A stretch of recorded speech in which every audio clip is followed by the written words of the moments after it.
Welcome back. Markets are higher this morning, and we are once again in record territory. Investors shrugging off the government shutdown completely. Look at this market. Dow Industrial's up 72. The Nasdaq's up 23. The S&P up 6.5. And all three major indices yesterday hit all-time highs. So we begin today's trading session once again in record territory. But the shutdown is also triggering an economic data blackout. No September jobs data out today. We were expecting the September numbers. The prediction markets are saying that the government stays closed for at least through the end of next week. Analysts this morning are writing to clients that they think it's not days but weeks that the government will be closed. The Senate will again try today to vote on a clean short-term funding bill, plus the Democrats' counterproposal. We'll see how that goes beginning at 11:30 a.m. Joining me now is Heritage Foundation economist and Trump economic advisor Steve Moore. Steve, great to see you. Thank you for being here. What is your assessment of the impact of this shutdown? Look, I'm going to take the under on that prediction that this is going to last more than a week. I think it's very clear that Chuck Schumer is losing this PR battle. Most Americans see that this is really a shutdown that was engineered by Schumer. That's why it's being called the Schumer Shutdown.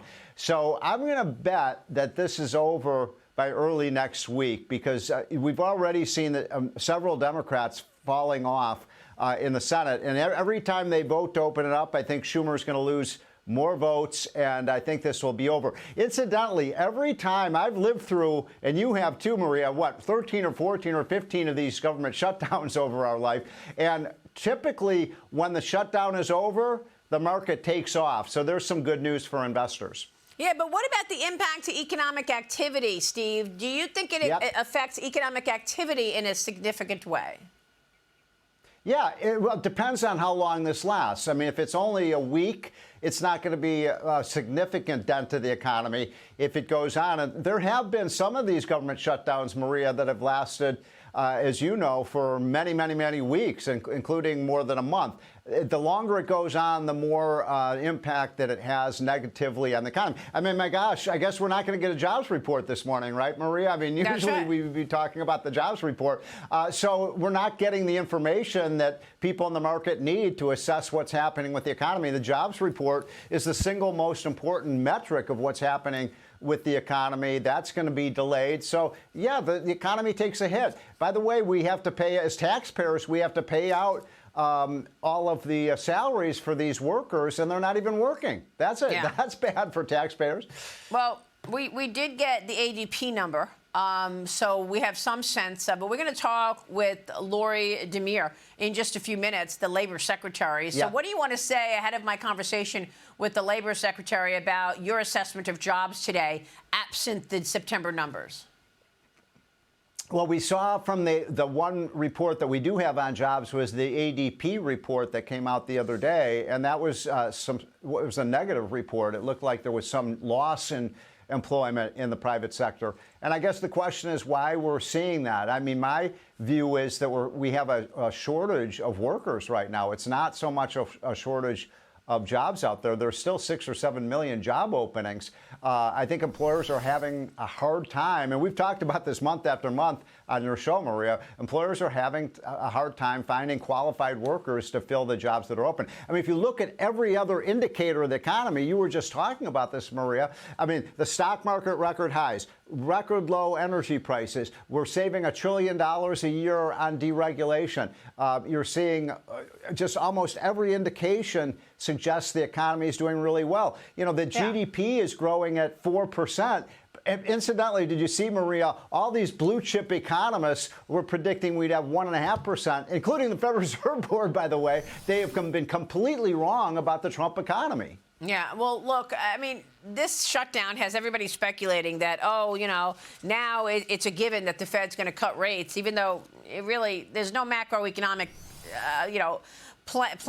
the case to make that because it's a government shutdown, you got to cut rates. But yields this morning are up. The 10-year's up 1.1 basis points right now. Dallas Fed President Lori Logan is warning the central bank needs to be very cautious on rate cuts, saying too much easing now could force a painful reversal later. She said last month's cut was meant as insurance against a sharp rise in unemployment. You've got Chicago Fed President Austin Goolsbee saying the U.S. economy is still growing pretty solidly, and he's estimating the jobless rate will be unchanged in September. He says rates can keep coming down. a fair amount if inflation moves toward the 2% target. What is your expectation for rate cuts? Stephen Myron, the latest Fed governor, wants 50 basis points. I don't know why the Fed won't cut 50 basis points if, in fact, inflation is where it should be. Well, let me go back to that original question you asked me about the economic impact of the shutdown, because I want to make a point I think is really critical for investors.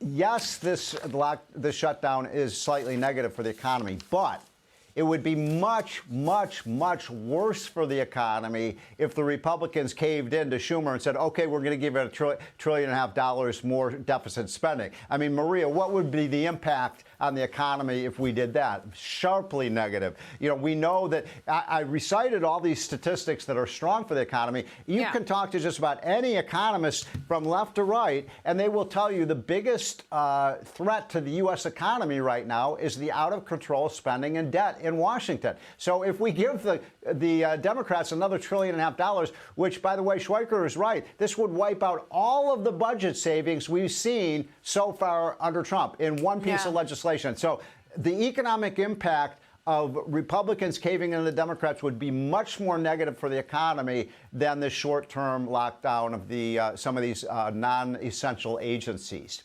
All right, we will leave it there. We would be talking about the September jobs number, but it's not out this morning, so we're going to talk to the Labor Secretary. And she is coming up next. Don't miss it. We'll get her assessment on jobs. Steve, always a pleasure. Thank you so much, sir. Steve Moore. We'll be right back.